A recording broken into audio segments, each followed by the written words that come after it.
guys, today we're going to make an underwater volcano. We need oil, baking soda, citric acid, a test tube with a test tube standard, a spatula, stirring stick, food coloring, and water. Now, make sure to fill 10 ml of water in the measuring cup.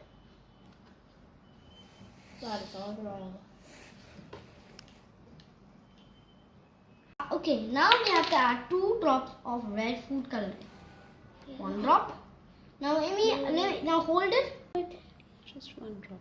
Yes. Yes, Perfect. good job. Now we will take our stirring stick and okay.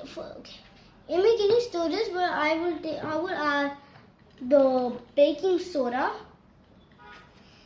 Amy, you have to listen out. If you want it perfect, we need to. Let me see. We should add 20 ml of oil.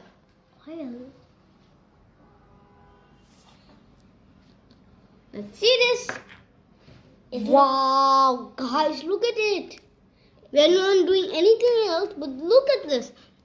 Now let's see. Let's read. Did you see the bubbles from the water in the oil? See how the bubbles are coming down? Did you notice these bubbles move slowly in the oil layer? Science behind this. Similar to the previous experiment, bubbles in carbon dioxide are released. But this experiment, the bubbles move slowly through oil layers because the oil is thick and sticky.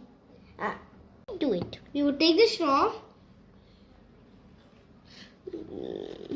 Now we will take some baking. So what is this property of oil called? We added food coloring like it's called viscosity. Brilliant. Yeah. Now we just boop, boop, boop, boop, boop.